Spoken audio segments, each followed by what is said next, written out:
지난 2월 서울시가 갈등 관리의 새로운 해결 모델로 공론화 절차를 도입하겠다고 밝힌 바 있습니다.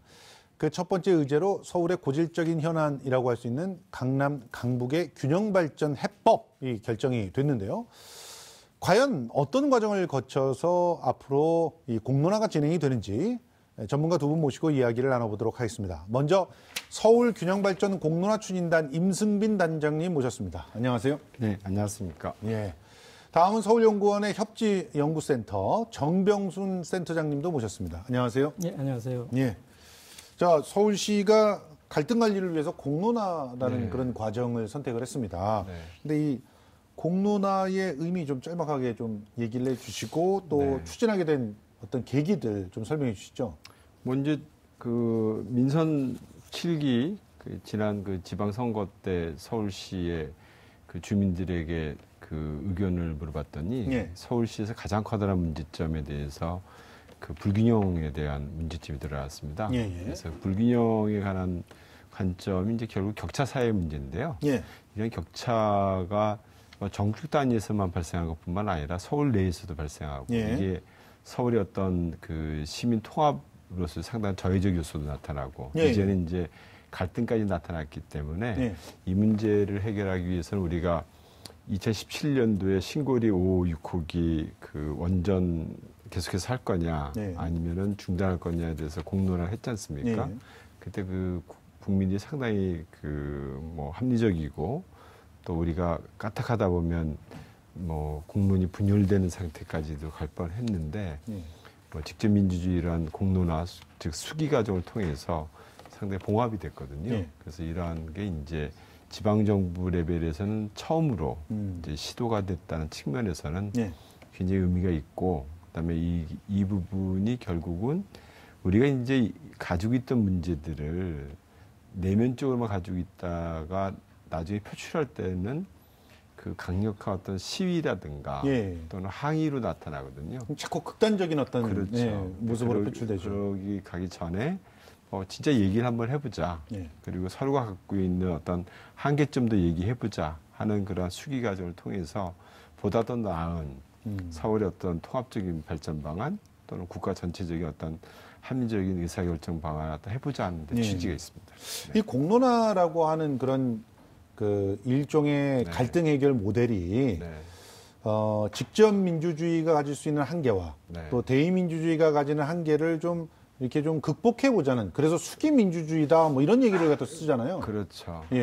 그게 이제 두 가지 방법도 있잖아요. 우리가 이제 의견을 물어본다는 거는 이제 선호를 물어보면 선호 취합을 물어보는 것과 그리고 토론을 통해서 그 뭐 브레인스토밍이라든가 토론을 통해서 수기 과정을 통해서 하는 집단적 의사결정 방식인데 이 두 개를 합한 거죠. 그래서 두 개를 합해서 뭐 선호 취합을 전혀 안 하냐 그것도 합니다. 왜냐면 1차 집단, 2차 집단 만들어서 의제를 선호 취합을 만들고 그 의제에 대해서 각각의 그 찬성과 반대에 관한 논리를 갖고 계시는 전문가분들이 그 피력을 자신의 주장 피력을 하고 그것을 들은 주민들이 판단을 통해서 마지막에 그 자신들의 의견을 제안하는 형태로 하니까 뭐 아시겠습니다만 이게 1970년대 미국에서 시작이 되고 뭐 지금 이제 뭐 미국뿐만 아니라 뭐 프랑스라든가 프랑스의 CNDP 같은 형태가 되고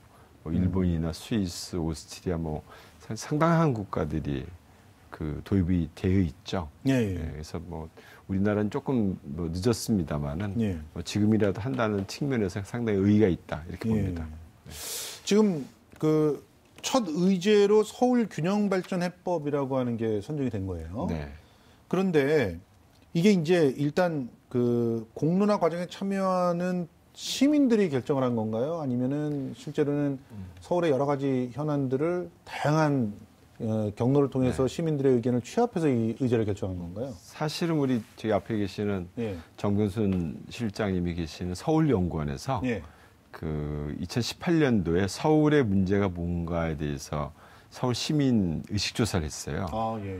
했더니 거기서 그거는 뭐 일종의 뭐 매년 학내적으로 하는 의식조사인데, 예. 근데 거기서 제1번이 서울의 가장 심각한 문제는 격차, 즉 균형 발전에 있어서의 불균형의 문제다라고 나왔고, 그렇다면 이 균형 발전이라고 하는 건 굉장히 폭이 넓지 않습니까? 예, 그렇죠.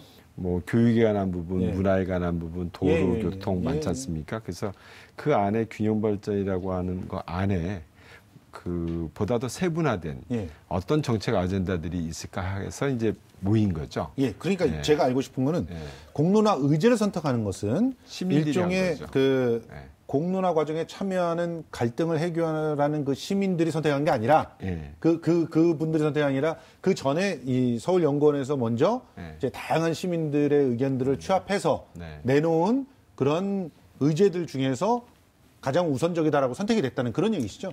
뭐 그런 뜻도 있지만요. 한 2단계에 걸쳐서 이제 의제가 좀 선정이 됐습니다. 기본적인 문제의식은 여러 가지 이제 조사를 통해서 밝혀진 바도 있고요.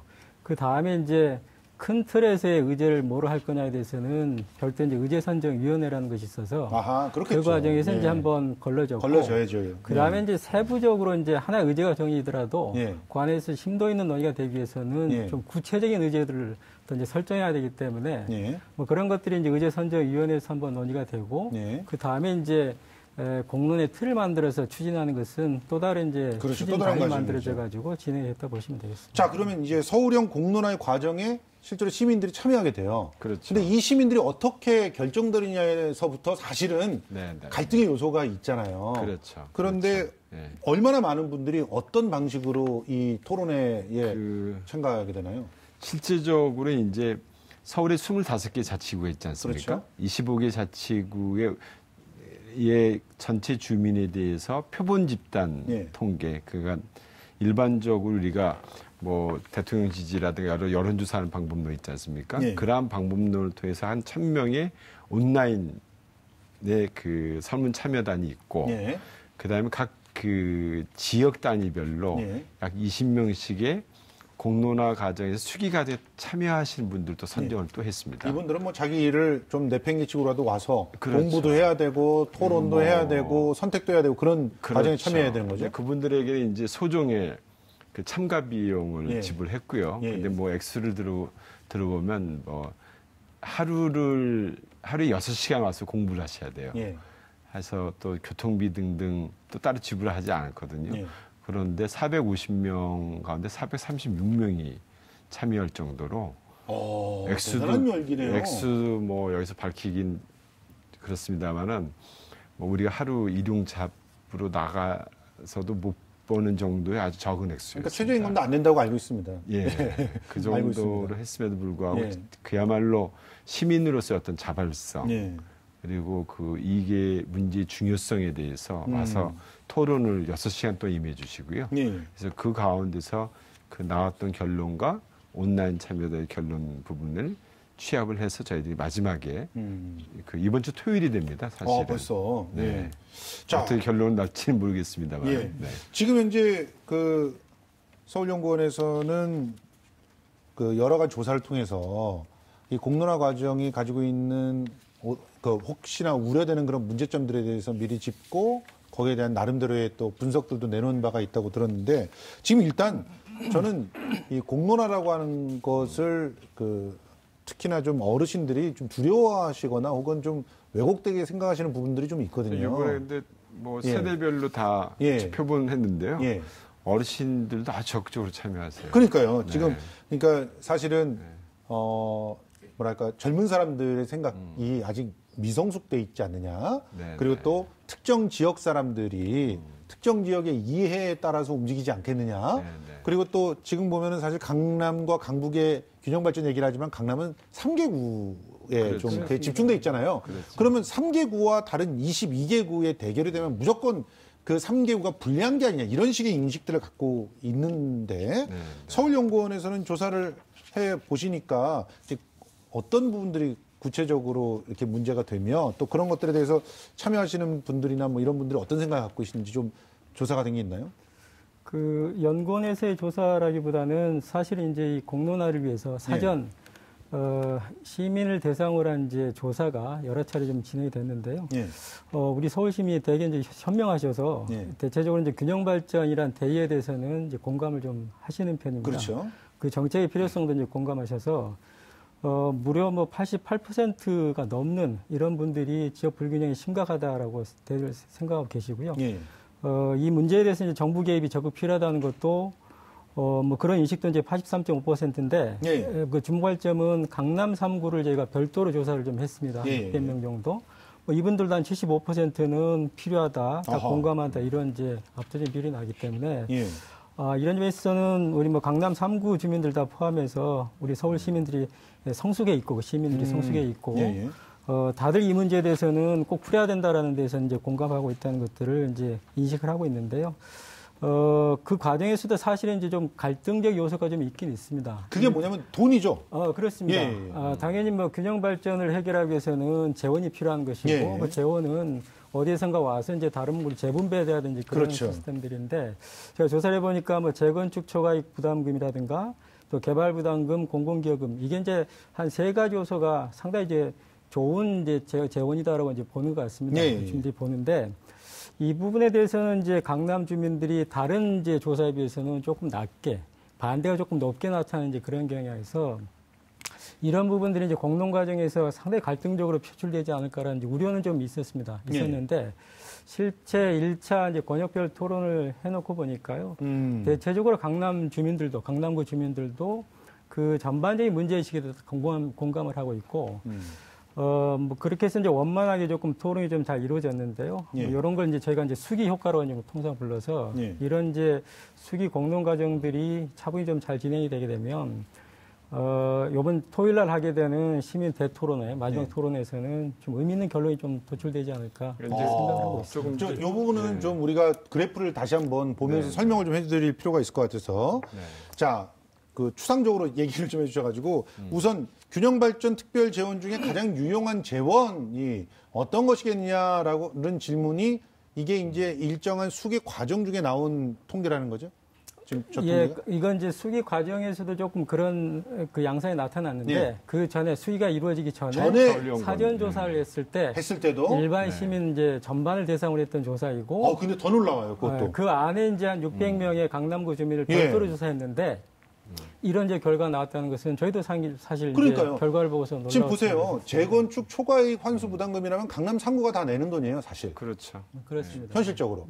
그런데 그 돈을 다 이제 가장 유용한 재원으로 꼽아 주셨다는 거고. 강남 3구에서도 거의 30%가 그렇게 선택을 했다는 거고. 그리고 지금 보면 개발 부담금이라든가 공공기여금이라든가 하는 것들도 상대적으로 보면 강남 쪽이 강남 3구가 많단 말이에요. 그런데 그 돈을 써서 균형을 잡아라. 이렇게 얘기를 하신 거고. 그 다음 그래프도 한번 보세요. 강남 3구의 개발 이익을 타 지역에 사용을 해도 괜찮다.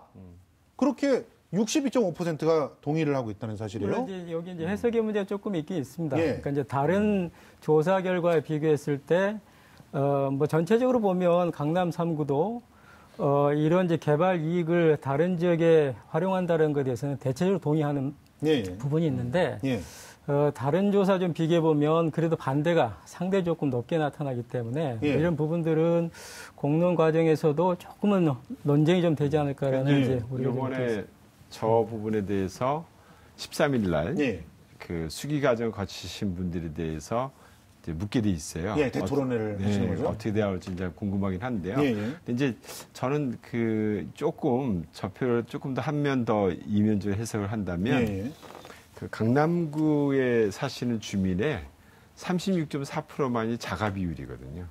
그렇죠. 사실은 그 약 60%가량, 64%가량이 비강남에 살면서 강남 주택을 소유하고 있는 겁니다. 근데 이게 대한민국 서울이 우리 마치 그 전 지구적으로 S파킹 현상이 뉴욕이나 또는 뭐 런던이나 도쿄의 그 중동 부호나 중국 부호가 사듯이 그 서울의 아파트, 특히 강남 아파트는 전 국민이 투기 대상이에요. 그렇죠. 예. 그래서 이제 이런 현상이 저는 나타난다고 보고, 그래서 그 전 국민이 서울에 이러한 어떤 에스파킹 현상이 그 뭐 근절되긴 어렵겠지만, 그러나 뭐 수익이 발생하면 당연히 그 지역사회 내지 국가에서 일정 부분 불로소득이 되기 때문에 예. 환원시키는 거는 뭐 상당히 타당하죠. 그래서 예. 그 수익 과정을 보니까 상당히 그 주민들이 굉장히 현명한 선택들을 많이 하시더라고요. 그러니까요. 실제로 강남에 산다 그래도 자기가 자기 집 갖고 있는 분들은 그렇게 많지 않기 때문에 강남의 집값이 이렇게 뭐 천정부지로 올라가야 된다는 것을 예, 굉장히 부담스러워하시는 거죠. 느끼고 예. 그분들도 사실 상당히 우울증에 빠질 정도죠. 그러니까요. 예. 자, 이번에 토론회에서 이 불균형을 해결하기 위해서 7가지 과제를 선정을 했다고 합니다. 7가지 과제 한번 보여주실까요? 예. 주거 안정 환경 개선, 또 교육 기회 인프라 개선, 안정적 재원 마련과 낙후 지역의 재정 지원, 주요 기관 이전과 지역 특성 개발, 교통 인프라 개선, 복지 문화 안전시설 확충과 시민 연대 의식 회복과 인식 개선. 그런데 이 중에서 4번째 과제 같은 경우는 사실은 굉장히 참 갈등 요소가 많은 과제임에도 불구하고 과감하게 들어가서 논의가 됐고 또 어느 정도 합의가 이루어졌다는 얘기 아니에요? 저게 이제 우리 앞에 계신 정 실장님이 해당자가 되실 수도 있는데, 예, 그렇습니다. 서울연구원이나 서울인재개발원이나 예. 뭐 서울의 그 시설관리공단 등에 예. 주로 이제 강남 쪽에 많았어요. 근데 강남 쪽에 많았던 큰 이유 중에 하나 공공용지가 좀 많았고, 예. 뭐 강북은 좀 사유지가 많았었고, 그렇죠. 그래서 학교라든가 그런 부분도 강남으로 이전하게 된 커다란 동기가 됐는데, 이 부분들이 결국은 그 지가 상승과 그 다음에 예. 그 SOC에 대한 그 투자에 대한 불균형이 발생한 거죠. 그렇죠. 그래서 예. 이번에 뭐 시장님께서 삼양동 옥탑에 나오시면서 저 문제에 대해서 발표를 하셨는데, 물론 이제 내부에서는 또 노조들이랑 반대가 있긴 합니다만은 예. 뭐 전반적인 관점에서 본다면 뭐 국가에서도 지금 뭐 혁신도시라든가 예. 그런 관점에서 본다면 효과가 있거든요. 예. 분명히. 예. 그래서 뭐 어떻게 판단하실지 모르겠습니다만은 예.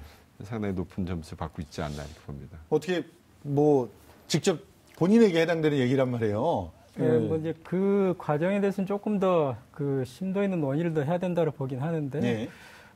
그 전에 조금 저희가 중요하게 고려해야 될 부분들은 현재 이제 그 각 남북 간의 불균형이라는 것이 상당히 오랜 역사성을 갖고 있다. 그렇죠. 이거는 이제 과거 이제 개발연대 시대 오히려 이제 강북이 집중되었을 그 당시에 거기에 있던 여러 가지 인구나 시설들을 이제 강남에 대거 이전을 하고 분산시키기 위해서. 그렇죠. 예. 그 과정에서 이제 영동 뭐 1, 2지구들을 개발을 8, 90년대 대대적으로 해서 오늘날 이런 이제 강남북 간 불균형을 유발했기 때문에 뭐 그런 역사성을 좀 돌이켜 본다 그러면 오늘날 뭐 이 시가에서도 그 문제를 좀 해소하기 위해서는 다시 공공이 조금 나서서 필요한 뭐 기관의 이전이 필요하다고 하면 뭐 그런 부분까지 전면적으로 고려해서 아무튼 뭐 종합적인 대책을 조금 해야만 이 문제가 풀리지 않을까 뭐 그런 데에 대해서 지혜를 좀 모아야 된다 생각합니다. 예, 맞습니다. 그런데 문제는 직접 당사자시기 때문에 또 느끼는 것이기도 하고 또 그 주변에 그 기관 주변에서 나름대로 뭐 상업적인 그런 일들을 하면서 사시던 분들에게는 그냥 갑자기 난데없이 또 천둥이 떨어지는 것 같은 그런 느낌으로 다가올 수도 있거든요. 이런 걸 그래도 해결할 방안들이 있어야 되잖아요. 야, 나라 전체를 보고 니들이 희생해. 이거는 진짜 개발 독재 시대나 가능한 레토릭이라고 볼 수 있고, 실제로 일정 정도의 희생이나 어떤 피해들이 있다면 그것을 공공의 차원에서 적절하게 그 뭔가 해결해 줄 수 있는 방법을 같이 모색하면서 더 좋은 곳으로 갈 수 있게끔 해줘야지 갈등이라는 게 사라지지 않겠어요? 예, 그 부분에 동의를 합니다. 동의를 하는데, 이제 과거 이제 국가가 국가적 차원에서 균형 발전을 위해 이제 공공 이전을 대대적으로 수행을 했었는데, 뭐 그 상황에서는 그 서울이라는 지역에서 이제 다른 지역으로 멀리 이제 원거리 이동을 하는 것이기 때문에 뭐 교육의 문제라든가 그 육아 문제라든가 이런 것들이 상당히 큰 문제였는데 이번 이제 서울시 안에서 이제 각 남북 간 균형 해소를 위해서 기관을 이전하는 것은 그렇게 이제 심각한 문제는 아닌데 뭐 그럼에도 불구하고 여러 가지 뭐 젊은 그 직원들에 있어서는 그런 이제 이전에 따른 여러 가지 문제도 있을 수 있기 그렇죠. 때문에 뭐 그런 것들을 어떻게 해결해 갈 건가에 대해서는 앞으로 차분히 조금 더 논의해서 지혜를 모아야 되지 않을까 생각합니다. 자치구 주민들의 반발 같은 경우는 어떻게 해결할 대책이 있으십니까? 아직은 그 정도까지 뭐 임팩트가 큰 사안은 좀 아니다라고 보고 있어서요. 아, 그래요? 그건 조금 더 이제 지켜봐야 될 사안 아닌가 생각합니다. 예. 이번에 그 발표된 기관들이 예. 주로 비상업 지역이에요. 아, 예. 예. 그러니까 청계천하고 세운상가의 경우에는 예. 상인들의 이동이 굉장히 심각한 그렇죠. 문제였죠. 예. 그게 그런데 이번에 뭐 서울연구 인재개발은 다 비상업 지역입니다. 네. 그린벨트 안에 심지어는 안에 들어가 있고 그래서 그 상권에 대한 영향력은 그렇게 크게 영향력은 안 미칠 거예요. 근데 이제 앞으로 추가적으로 한다면은 지금 말씀하신 것처럼 그 지역 상권이라든가 충분하게 논의를 같이 해야 되겠죠. 예를 들어서 뭐 노량진 수산시장만 하더라도 당장 상권이 입구 하나 변하는 것도 굉장히 민감하거든요. 예.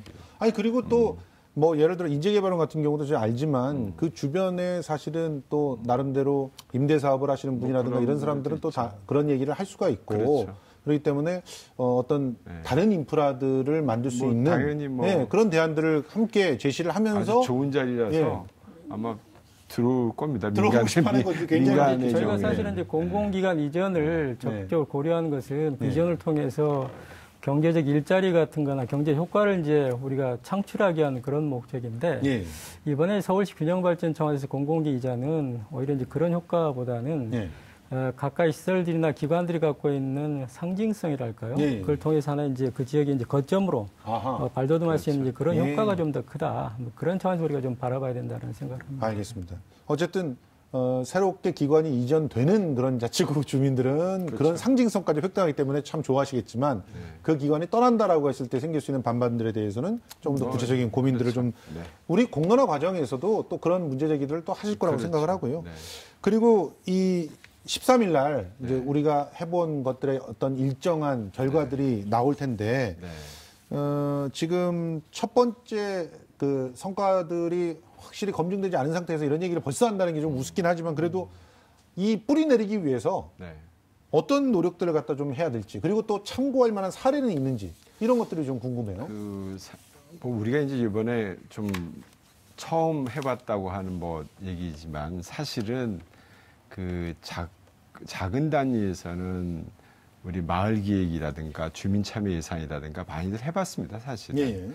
뭐 우리 서울시에서는 저 은평구 같은 경우 주민 참여 예산제가 상당히 모범적으로 되고 있고 또 뭐 종로구 뭐 청운동의 마을 기획단 같은 경우에도 집단으로 이렇게 토론 과정과 그 직접 민주주의 같은 요소를 하기 때문에 저는 뭐 예상하건대 굉장히 합리적인 의사결정들을 하시고 서울시가 당장의 정책으로서 반영할 만한 정책 우선순위가 잘 나오지 않을까. 심지어는 아까 말씀드린 재원에 대한 방안도 사실은 그 개발비 환수라든가 이런 건 좀 법 개정 사항이 좀 필요해요. 그렇죠. 그래서 지금 서울시에 지금 그 법 개정을 추진하고 있는데 이런 부분 좀 더 탄력받지 않을까 이렇게 생각을 합니다.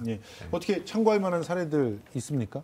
뭐 상당히 좀 다양하다고 좀 저희가 보고 있는데요. 그 외국에서 이제 사실 요번에 했던 건 저희가 이제 이른바 공론조사를 이제 부르는 이제 그런 방식이어서 이런 것들은 이제 쟁점이 되는 그런 정책에 대해서 의식들을 조금 심도 있게 확인하는 이제 그런 모델이고요. 그렇죠. 뭐 이외에도 합의회의 같은 이제 그런 모델도 있습니다. 이런 거는 이제 기술적인 문제, 그 뭐 핵 문제라든가 소각장이라든가 이런 이제 입시 시설들의 선정에 있어서 이제 그런 첨예한 이제 사안에 대해서 이제 합의를 끌어내기 위한 장치로 쓰는 이제 그런 모델도 좀 있고요. 수천 명이 이제 한 자리 한 장소에 모여가지고서 굉장히 하루 종일 이제 수기를 해서 뭔가 결론을 내리는 21세기 타운 미팅 같은 그런 모델도 있습니다. 이런 거는 한 도시에 이제 예산을 편성하거나 뭐 전략 계획을 수립을 할 때 우선순위를 정할 때 이제 많이 사용하는 그런 모델도 좀 있고요. 뭐 이외에도 뭐 시민 배심제라든가 플래닝 셀이라든가 이런 이제 다양한 모델들이 있어서 그 다양한 모델들은 또 이제 거기에 걸맞는 이제 그 방식들을 또 취하고 있어서요. 그렇네요. 그런 것들을 잘 고려해 가지고서 앞으로 우리 서울시도 이번 이제 서울 균형발전 의제 외에도 다양한 이제 갈등 사안에 대해서는 잘 적용해 보는 것이 좀 필요하지 않을까 생각합니다. 사실은 뭐 자치구에서도 자기네 자치구에 맞는 그런 그렇죠. 다양한 공론화의 어떤 모델들을 선택을 해서 지금 뭐 이미 시도하고 있는 데들도 꽤 있지만 좀 더 적극적으로 활용해 보면 갈등을 줄인다는 것이 얼마나 많은 기회비용을 또 우리한테 줍니까? 그러니까 그런 부분들을 좀 해봤으면 좋겠습니다. 지금 일단 두 차례 토론회 진행이 됐고 그리고 이제 시민 대토론회가 열립니다. 그래서 이제 어떤 결과가 나올 거예요. 그러면 그 결과를 어떻게 활용을 합니까? 뭐 시장님은 당장 채택하겠다고 하시니까 바로 채택을 해서 정책에 고스란히 반영을 하시겠다. 왜냐하면 그 현재 그 어젠다나 7개의 과제가 다 지금 서울시에 당장 해야 될 과제들입니다. 그리고 정책의 우선순위만 좀 다르다 뿐이지 다 해야 될만 과제라서 뭐 저는 그 굉장히 추진력을 받지 않을까 생각이 돼요. 그래서 그동안에 우리가 사실 이 문제 말고도 많거든요. 서울시가 그렇죠. 균형 발전만 있는 게 아니라 그렇습니다. 뭐 공공임대주택 최근에 가장 핫 이슈가 되고 있는 도 있고 또는 청년 일자리도 그렇고 그렇죠. 또는 지역경제 기반도 그렇고 보니까는 우리 강북의 가장 큰 문제는 지역경제 기반이 무너졌어요. 맞아요. 제가 도봉구청장이 한번 뵀더니 양말 공장 하나 남았답니다. 그러니까 강북에 있는 분들이 다 출퇴근을 강남이나 일자리 찾아서 1시간 반에서 그렇게 다녀요.